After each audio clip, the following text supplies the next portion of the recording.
UGC নেটের paper 1 থেকে আমরা হায়ার এডুকেশন সিস্টেম থেকে টপ এক্সপেক্টেড এমসিকিউজ হচ্ছে প্র্যাকটিস আজকে করব। ওকে, তো অলরেডি যে টপিকগুলো আমাদের কমপ্লিট হয়েছে সেই টপিকগুলোর উপর বেস্ড করে কোয়েশ্চেন্স গুলো কিন্তু রয়েছে। ওকে, তোমরা সবাই অ্যান্সার দেওয়ার চেষ্টা করবে এবং নিজে যে অ্যান্সারটা দিচ্ছ এবং কারেক্ট অ্যান্সার যেটা হচ্ছে সেটা ম্যাচ করছে কিনা এটা দেখবে, ঠিক আছে? চলো আজকের সেশন শুরু করছি। ওয়ান বাই ওয়ান কোয়েশ্চেন্স গুলো আমরা ডিসকাস করবো উইথ এক্সপ্লেনেশন। ওকে, দেখো প্রথম প্রশ্ন আজকের ক্লাসে কি বলা হয়েছে এখানে, আর এই প্রশ্নগুলো সবগুলোই কিন্তু প্রিভিয়াস ইয়ারের প্রশ্ন থেকেই নেওয়া হয়েছে।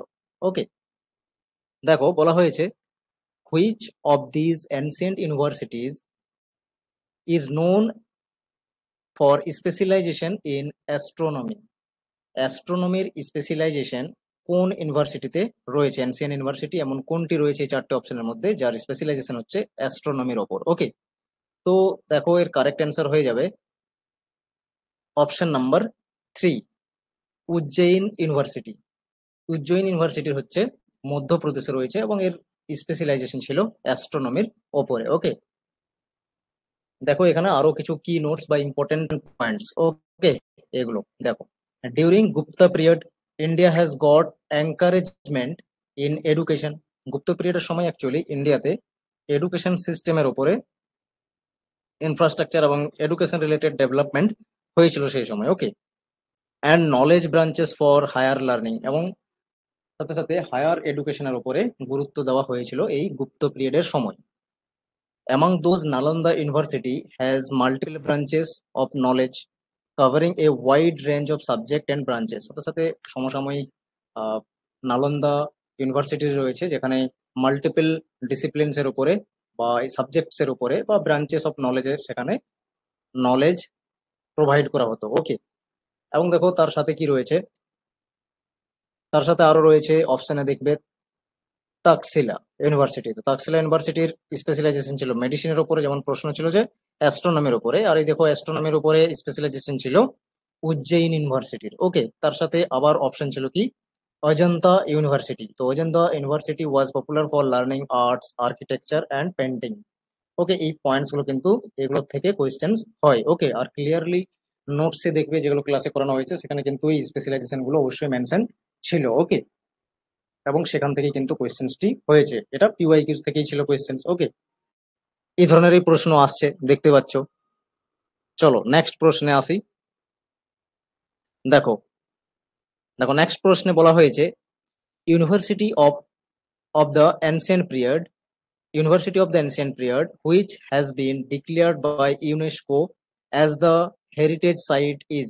ইউনেস্কো দ্বারা হেরিটেজ সাইট হিসাবে ডিক্লেয়ার করা হয়েছে এই 5টি ইউনিভার্সিটির মধ্যে কোনগুলোকে? ওকে, তো দেখো এর মধ্যে সবাই জানো এটা যে নালন্দা হচ্ছে একটা ইউনেস্কো দ্বারা হেরিটেজ সাইটের মধ্যে। ওকে, তাহলে এটা সবাই তো জানো।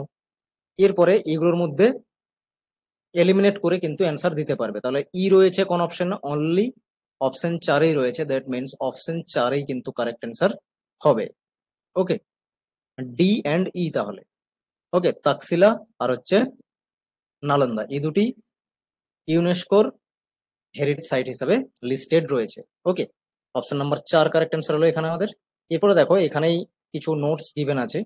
In 1980, Taxila was declared as World Heritage Site by UNESCO, and the Nalanda archaeological site got included in the tentative list of World Heritage on 9th January 2009. ওকে, তাহলে ওয়ার্ল্ড হেরিটেজ সাইট হিসাবে এই নালন্দাকে 2009-এ ডিক্লেয়ার করা হয়েছিল heritage site হিসাবে, এবং তাকসিলা তো 1998-এই declare হয়ে গেছে। ওকে, তাহলে এই দুটো হবে অ্যান্সার। দেখো নেক্সট প্রশ্নে বলা হয়েছে which of the following is not suggested by Woods despatch. তো উডস এর ডেসপেচে এগুলোর মধ্যে সাজেস্টেড নয় এমন পয়েন্ট কোনটি রয়েছে? ওকে, দেখো এতে বলা হয়ে সরি ওয়ানে বলা হয়েছে অপশন ওয়ানে English as the medium of instruction for higher studies and vernaculars at the school level. Okay, তাহলে হায়ার স্টাডিজ এর ক্ষেত্রে ইংলিশ যে ল্যাঙ্গুয়েজ এটাকে মিডিয়াম করা হয়েছিল এজ এ ইনস্ট্রাকশন হিসাবে। তো ডেফিনেটলি এটা সাজেস্টেড ছিল। Stress on female and vocational education and teachers training. তাহলে female vocational education teachers training এর উপরে কি সাজেস্টেড ছিল উডস ডেসপেচ। নেক্সট বলা হয়েছে recommended that secondary education should have to division, Literary and হচ্ছে ভোকেশনাল। তো এটা সাধারণত হান্টার কমিশনে ছিল, তার মানে কি এটা আসবে না। বোথ 1 and 2 এটা কিন্তু উডস এর ও এখানে যেহেতু নট বলেছে না, এখানে তো নট বলেছে, তাহলে এই দুটোই হবে, ঠিক আছে, এই দুটোই হবে। আর সাজেস্টেড নয় হচ্ছে এটা, ওকে। অপশন 3 হবে তাহলে এখানে কারেক্ট অ্যান্সার, যেহেতু এটা সাজেস্টেড নয়। অপশন 3 হচ্ছে এখানে কারেক্ট অ্যান্সার, ঠিক আছে। আশা করছি বুঝতে পেরেছো। বাকি যে ইংলিশ মিডিয়ামকে মোড অফ ইনস্ট্রাকশন হিসাবে ইনক্লুড করেছে বা সাজেস্ট করেছে উডস ডেসপেচ, তার সাথে সাথে female education, vocational education, teachers training, এগুলোকেও কিন্তু এগুলোর উপরেও জোর দেওয়া হয়েছিল, ঠিক আছে। এগুলো উডস ডেসপেচে এগুলো রয়েছে। তাহলে 3-এ যেটা রয়েছে সেকেন্ডারি এডুকেশনের দুটো ডিপার্টমেন্টস থাকবে বা ডিভিশন থাকবে, একটা হচ্ছে লিটারেচার, একটা হচ্ছে ভোকেশনাল, ওকে। তো এটা হচ্ছে হান্টারের যে কমিশন সেখানে মেনশন ছিল বা তার সাজেস্টেড বা রিকমেন্ডেশন, ওকে। দেখো এক্সপ্লেনেশন দেখো, 1954-এ Charles Woods prepared a despatch on education system of India.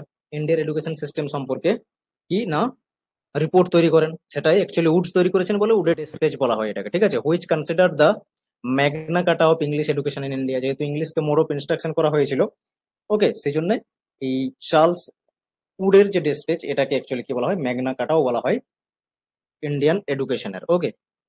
Woods ডেসপেচের recommendation কি কি ছিল ইম্পর্টেন্ট, যেমন ইংলিশ কে কি করা হয়েছিল মোড অফ ইনস্ট্রাকশন বা মিডিয়াম অফ ইনস্ট্রাকশন হিসাবে হায়ার স্টাডিজের, এবং ভার্নাকুলার সেট স্কুল লেভেল, মানে স্কুল লেভেলও ইনক্লুড করা হয়েছে এরকম বলা হয়েছে এখানে। Stress on female vocational education system and training এটাও করা হয়েছে। আর এই রিকমেন্ডেশন অ্যাকর্ডিং এই কি হয়েছে, 1857-এর রিকমেন্ডেশন অনুসারেই 1857-তে 3টে ইউনিভার্সিটি সেট আপ করা হয়েছিল, ওকে। ক্যালকাটা, মুম্বাই আর মাদ্রাস, এটাও কিন্তু মনে রাখবে, ইম্পর্টেন্ট। 3টেই হচ্ছে মনে রাখবে, খুবই ইম্পর্টেন্ট, এক্সামে কিন্তু অনেকবার করে আসছে। আর হান্টার এডুকেশন কমিশন যা রয়েছে সেখানে কিন্তু ওই হায়ার এডুকেশন, সেকেন্ডারি এডুকেশনের কি না দুটো ডিপার্টমেন্টস থাকবে, কি কি বা ডিভিশন থাকবে, একটা হচ্ছে লিটারেরি আর একটা হচ্ছে ভোকেশনাল, এগুলো, ওকে। চলো নেক্সট এরপর আসছি। দেখো নেক্সট কোয়েশ্চেন্স বলা হয়েছে which of the following was recommended by the Hunter Commission. এখানে হান্টার কমিশনের রিকমেন্ডেশনে ছিল সেরকম কোন অপশনটি হবে, অ্যান্সার করতে হবে, ঠিক আছে। দেখো 1-এ বলা হয়েছে abolishing of higher education in India, okay.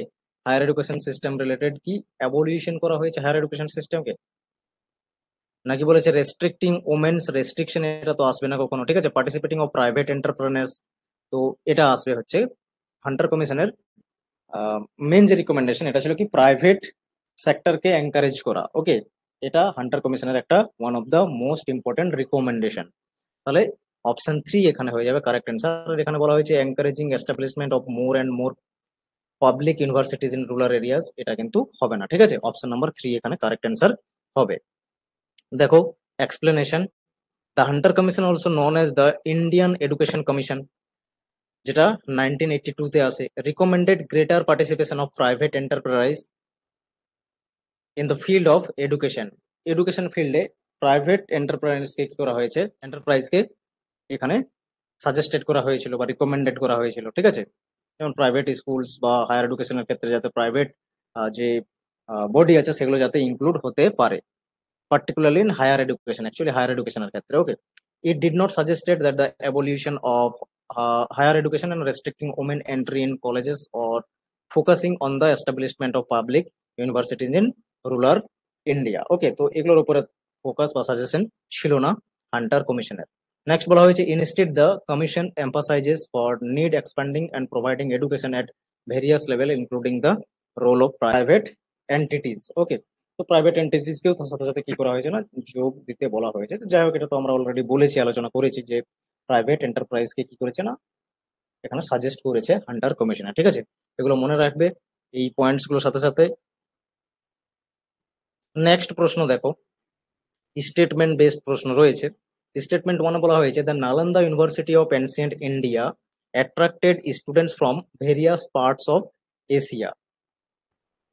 Definitely যখন নালন্দা ইউনিভার্সিটি ছিল এখানে বিদেশের থেকে, বিশেষ করে এশিয়ার যে বিভিন্ন কান্ট্রিগুলো রয়েছে সেখান থেকে কিন্তু যারা স্কলার্স বা লার্নার্স এখানে কিন্তু অ্যাট্রাক্টেড হতো বা আসতো তারা স্টাডিজ এর জন্য, হায়ার এডুকেশনের জন্য। ডেফিনেটলি স্টেটমেন্ট 1 কি না কারেক্ট রয়েছে, ওকে। স্টেটমেন্ট 2 তে দেখো বলা হয়েছে the Nalanda university was overshadowed by the universities in Europe and Arabia immediately after its establishment. ওকে, তো এখানে নালন্দা ইউনিভার্সিটিকে বলতে চাইছে ওভারশ্যাডোয়েড করে দিয়েছে কিনা ইউরোপ এবং আরবিয়ার যে ইউনিভার্সিটি গুলো সেট আপ হয়েছিল সেই সময়, ঠিক আছে। তো এটা ডেফিনেটলি নয়, কারণ অলরেডি এই ইউরোপ এবং আরবিয়াতে যে ইউনিভার্সিটি গুলো হয়েছে তার অনেক আগেই নালন্দা ইউনিভার্সিটি কি ডেস্ট্রয়েড করে দেওয়া হয়েছিল, ঠিক আছে। তাহলে এটার সাথে কোনো লিঙ্ক আসছে না যে ওভারশ্যাডোয়েড করে যাচ্ছে, মানে ছেয়ে গিয়েছে, মানে সেগুলোকে ছেয়ে দিয়েছে নালন্দা ইউনিভার্সিটি, এটা কিন্তু একদমই নয়, স্টেটমেন্ট হয়ে যাচ্ছে ভুল, কারণ এই আরব ইউরোপের ইউনিভার্সিটি সেট আপ হওয়ার অনেক আগে এটা ডেস্ট্রয় হয়ে গিয়েছিল, ঠিক আছে। তাহলে ওভারশ্যাডোয়েড করে যাওয়ার এরকম কোনো প্রশ্নই তৈরি হচ্ছে না, ঠিক আছে। তাহলে ডেফিনেটলি আমাদের কারেক্ট অ্যান্সার হয়ে যাবে স্টেটমেন্ট 1 হচ্ছে কারেক্ট আর statement 2 incorrect, that means option number 3 is the correct answer. Okay, চলো দেখো নেক্সট কোয়েশ্চেন্স। নেক্সট, আচ্ছা, এটা এক্সপ্লেনেশন সেম বলা রয়েছে এখানে, অলরেডি আমরা এক্সপ্লেনেশন সাথে সাথেই করে নিয়েছি, তাও এখানে রয়েছে স্লাইডে, তোমরা এটা দেখে নিও, ঠিক আছে। চলো নেক্সট প্রশ্ন দেখো, বলা হয়েছে the university of Vikramshila was a well known centre of, ঠিক আছে। তো ওয়েল নোন সেন্টার হিসেবে জানা যায় বিক্রমশিলা ইউনিভার্সিটিকে, এখানে চারটে অপশনের মধ্যে কোনটি হবে? তান্ত্রিক বুদ্ধিজম, ঠিক আছে। এই তান্ত্রিক বুদ্ধিজমের জন্য বিক্রমশিলা হচ্ছে ওয়েল নোন, ওকে, গোটা ওয়ার্ল্ডে। তো অপশন নাম্বার 3 এখানে কারেক্ট অ্যান্সার হয়ে যাবে। এরকম প্রত্যেকটা ইউনিভার্সিটির যে মানে সেন্ট্রাল ফোকাস পয়েন্ট কি ছিল এটা কিন্তু মনে রাখবে, এখান থেকে কিন্তু প্রশ্ন ফ্রিকোয়েন্টলি হচ্ছে, যেটা তোমরা দেখতে পাচ্ছ, এগুলো বিভিন্ন ইয়ারের কোয়েশ্চেন্স থেকে কিন্তু নেওয়া কোয়েশ্চেন্স গুলো। University of Vikramshila established in the late 8th or early 9th century by king Dharmapal. Okay, ধর্মপালের দ্বারা এই বিক্রমশিলা ইউনিভার্সিটি কিনা এস্টাবলিশ করা হয়েছিল। Was renowned centre for the study of tantric Buddhism in ancient India. Okay, তো এনসিয়েন্ট ইন্ডিয়াতে বুদ্ধিজমদের যে তান্ত্রিক বিদ্যা এটা প্রমোট করা বা এটার জন্য অ্যাকচুয়ালি বিক্রমশিলা কিনা ফেমাস ছিল। ওকে, দেখো নেক্সট প্রশ্নে চলে আসছি আমরা।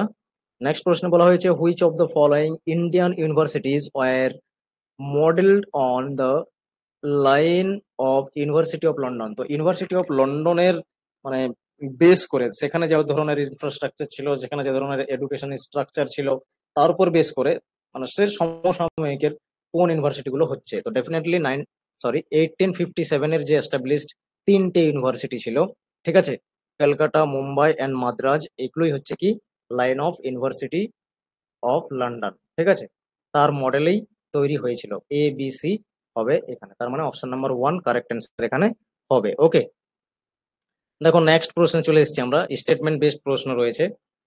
স্টেটমেন্ট 1-এ বলা হয়েছে the মনস্ট্রি of Vikramshila possessed a university with 6 colleges. Definitely statement 1 রয়েছে কারেক্ট, বিক্রমশিলাতে আরো টোটাল 6টি হচ্ছে কি কি না কলেজেস ছিল, যেগুলোর একসাথে পুরো আমব্রেলার ইউনিভার্সিটি হিসাবে কাজ করতো বিক্রমশিলা, ওকে, যে তান্ত্রিক বুদ্ধিজমের জন্য ফেমাস ছিল। নেক্সট বলা হয়েছে দেখো স্টেটমেন্ট 2-তে Vikramshila was a well known centre of tantric Buddhism, definitely correct রয়েছে, যার জন্য কি ডিফারেন্ট পকেটস অফ এশিয়া বা আদার্স সরি, তো এর জন্য কি অ্যাট্রাক্টেড হতো স্টুডেন্টরা ফ্রম ডিফারেন্ট কান্ট্রিজ। ওকে, বিশেষ করে এশিয়ার ডিফারেন্ট ডিফারেন্ট যে কান্ট্রি গুলো আছে সেখান থেকে অ্যাট্রাক্টেড হতো এই তান্ত্রিক বুদ্ধিজম ব্রাঞ্চে শিক্ষা নেওয়ার জন্য। ডেফিনেটলি বোথ স্টেটমেন্টস হচ্ছে এখানে কারেক্ট, অপশন নাম্বার তার মানে 1 কারেক্ট অ্যান্সার এখানে হয়ে যাবে। দেখো নেক্সট প্রশ্ন, which one of the following universities was the largest in the initial year of Lord Curzon's regime. তো লর্ড কার্জনের সমসাময়িক এই সময় লার্জেস্ট ইউনিভার্সিটি হিসাবে কোনটি ছিল ইনিশিয়াল ফেজে? ওকে, তার তো এর কারেক্ট অ্যান্সার যেটা হয়ে যাবে ক্যালকাটা ইউনিভার্সিটি, তখন গোটা ভারতবর্ষের মধ্যে প্রথম লেভেলের ইউনিভার্সিটি ছিল। ওকে, এটা হয়ে যাবে এখানে কারেক্ট অ্যান্সার অপশন নাম্বার 1। এক্সপ্লেনেশনে দেখো বলা হয়েছে during the initial year of Lord Curzon's regime as victory of India, যখন তিনি এসছেন এই সময়ের মধ্যে তার কার্যকাল ছিল ইন্ডিয়াতে এজ এ ভাইসরয় হিসাবে, the university of Kolkata was largest and most prominent university in India তখনের সময়। Okay, it was established in 1857, এটা 1857-এ কি না তৈরি হয়েছে, played a significant role in higher education in the country during that period. Okay, ওই সময়ে সব থেকে ইম্পর্টেন্ট একটা রোল প্লে করতো এই ইউনিভার্সিটি, ক্যালকাটা ইউনিভার্সিটি। চলো দেখো next question, which of the following has been described as Magna Carta of Indian education. Indian এডুকেশনের ম্যাগনা কার্টা হিসাবে বলা হয় এখানে চারটের মধ্যে কোনটিকে? তো ডেফিনেটলি এটা উডের ডেসপেচকে বলা হয়। তো উডের ডেসপেচ আরো কি নামে পরিচিত না, দ্য এডুকেশন ডেসপেচ অফ 1954, কারণ উডের ডেসপেচ 1954-এ আছে। আর সেটাকে আরো কি বলা হয়, Magna Carta of Indian education, এবং তার সাথে সাথে the education despatch of 1854। Okay, option number হয়ে যাবে 4 কারেক্ট অ্যান্সার এখানে।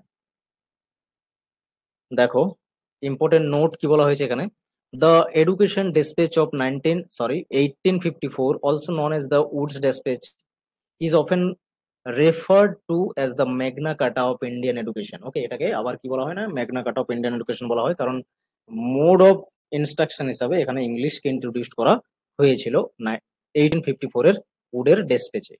ওকে, it led the foundation of the modern education system in India. আর এই মডার্ন এডুকেশন সিস্টেম এর দ্বারাই কিন্তু এস্টাবলিশড হয়েছে, by advocating for establishment of a network of school, college and universities. School, college এবং যে ইউনিভার্সিটির যে স্ট্রাকচারটা, এটাও কিন্তু এর দ্বারাই ইন্ট্রোডিউসড হয়, যেটাকে আমরা মডার্ন এডুকেশন সিস্টেম বলছি। ঠিক আছে, এখনো কিন্তু এ ধরনেরই চলছে। As well as promoting use of language as the medium of instruction. আর তখন থেকেই মিডিয়াম অফ ইনস্ট্রাকশন হিসাবে কি ইংলিশকে ইন্ট্রোডিউসড করানো হয়। ওকে, নেক্সট দেখো বলা হয়েছে, in it's early years the Calcutta university had affiliated colleges even in. তো যখন কলকাতা ইউনিভার্সিটি এস্টাবলিশড হয়, ঠিক আছে, তো আর্লি পিরিয়ডে কলকাতা অ্যাকচুয়ালি আর কোথায় তার ব্রাঞ্চেস বা কলেজেস অ্যাফিলিয়েট করেছিল? ঠিক আছে, তো এটা হয়ে যাবে কারেক্ট অ্যান্সার শ্রীলঙ্কাতে, যেটা আগে নাম ছিল কি শিলং। ওকে, অপশন নাম্বার 3 কারেক্ট অ্যান্সার হবে। ইন্ডিয়াতে তো ছিলই কলেজেস, তার সাথে সাথে হচ্ছে কি না শ্রীলঙ্কাতেও ছিল ব্রাঞ্চ বা কলেজেস, অ্যাফিলিয়েশন কলেজ। ওকে, দেখো আবার নেক্সট প্রশ্ন রয়েছে, দ্য এডুকেশন বা despatch of 1854 suggested professional training in. তাহলে উডের ডেসপেচ প্রফেশনাল ট্রেনিং হিসাবে কোনগুলোকে তিনি ইনক্লুড করেছিলেন? লাইব্রেরি সায়েন্সকে, ল, মেডিসিন, সিভিল ইঞ্জিনিয়ারিং, নাকি ম্যাটেরিয়াল সায়েন্স?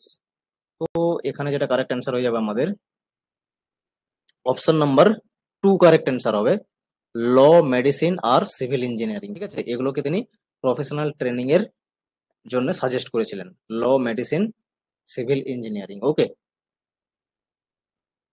নেক্সট প্রশ্ন দেখো বলা হয়েছে, Ujjain in ancient India was famous for the study of. তো উজ্জয়ন এনসেন্ট ইউনিভার্সিটি এটা ফেমাস কোন ব্রাঞ্চের স্টাডির জন্য? তো ডেফিনেটলি এটার কারেক্ট অ্যান্সার হয়ে যাবে অ্যাস্ট্রোনমি। ঠিক আছে, অ্যাস্ট্রোনমির স্টাডিজ এর জন্য উজ্জয়ন, যা মধ্যপ্রদেশে রয়েছে, ঠিক আছে, এনসেন্ট টাইমে মধ্যপ্রদেশে ছিল। ঠিক আছে, ডেফিনেটলি এখনো মধ্যপ্রদেশেই রয়েছে। তো এর কারেক্ট অ্যান্সার হচ্ছে option number 3, Ujjain in the ancient Indian university. Ujjain in ancient India was renowned as a major center for the study of astronomy. Astronomy studies এর জন্য এটা ফেমাস ছিল বা রিনাউন্ডেড ছিল।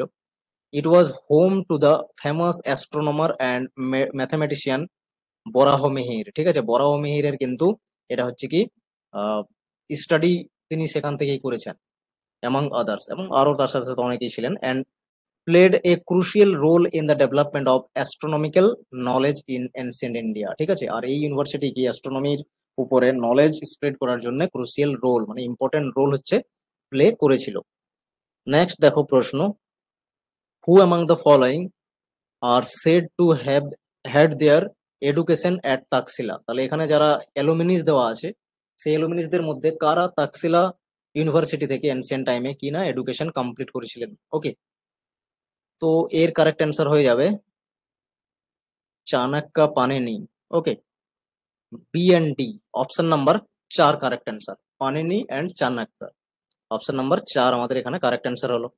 দেখো পানিনি হচ্ছেন এনসিয়েন্ট সংস্কৃত গ্রামারিয়ান, এটা কিন্তু মনে রাখবে, আর তাকসিলা ইউনিভার্সিটির এলোমেনি। ওকে, চাণক্য একই রকম হচ্ছেন, যেটা তিনি হচ্ছেন একজন Indian great teacher, philosopher, economist and loyal adviser.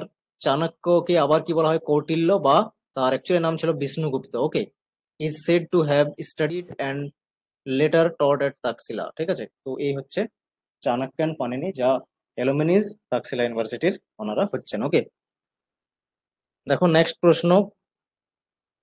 এখানে আমাদের লিস্ট 1 আর লিস্ট 2 ম্যাচ করতে হবে। লিস্ট 1-এ এখানে এডুকেশনাল স্টেজেস রয়েছে এনসিয়েন্ট টাইমের, আর তাদের ডেসক্রিপশন আছে লিস্ট 2-তে। এতে দেখো বলা হয়েছে সামারপান, না সরি, সমাবর্তন। ওকে, সমাবর্তন কি, এটা হবে কি না কনভোকেশনাল সেরেমনি। ঠিক আছে, এটা পড়ানোর সময় আমি কিন্তু বলেছি। তাহলে এর কারেক্ট অ্যান্সার হয়ে যাচ্ছে, সরি, এটা ম্যাচ করে যাচ্ছে আমাদের 4-এর সাথে। এ হচ্ছে ম্যাচ করছে 4-এর সাথে। এ 4-এর সঙ্গে ম্যাচ করছে কোন অপশনে দেখো তো? এ 4-এর সঙ্গে ম্যাচ করছে অনলি অপশন 3-তে। That means option 3 correct answer হবে। বাকিগুলো পড়ে নাও, এগুলো স্টেজেস। ওকে, বেদকে স্টাডি করছে, 4টে টোটাল বেদ রয়েছে। সেই 4টে টোটাল বেদের মধ্যে কতগুলো পার্ট কমপ্লিট করছে কোন সময়ের মধ্যে, সেটাকে কি বলা হয়? তো দেখো, বিষ্ণু হচ্ছে যারা 24 বছরের কোর্স কমপ্লিট করছে হায়ার এডুকেশনের। ঠিক আছে, those who completed 24 years course, তাদেরকে বলা হবে বাসু, সরি বিষ্ণু না, বাসু। Or study of any two Vedas, যারা দুটো বেদ কমপ্লিটলি পড়ে নিচ্ছে বা 24 ইয়ার্স এর স্টাডিজ জার্নি কমপ্লিট করছে বা কোর্স কমপ্লিট করছে, তাদেরকে বাসু বলা হবে। 3-এ রয়েছে, সিতে রয়েছে দেখো 2, those who are completed 36 years course, যারা 36 ইয়ার্স এর কোর্স কমপ্লিট করছে তারা হচ্ছে রুদ্র এবং 3টে বেদ স্টাডি করছে। আর আদিত্য বলা হবে তাদেরকে যারা অল 4 বেদাস কমপ্লিট করছে বা 40 ইয়ার্স এর কোর্স কমপ্লিট করছে, তারা হচ্ছে আদিত্য। ওকে, এই হচ্ছে matching. Option number 3 correct answer এখানে হলো। ওকে, তাহলে আমরা টোটাল কোয়েশ্চেন্স যা প্র্যাকটিস করেছি, আশা করছি তোমাদের এগুলো ভালো লাগলো কোয়েশ্চেন্স গুলো। আর যেগুলো টপিক পড়ানো হয়েছে সেখান থেকেই এটা কভার করা হলো কোয়েশ্চেন্স গুলো। ওকে,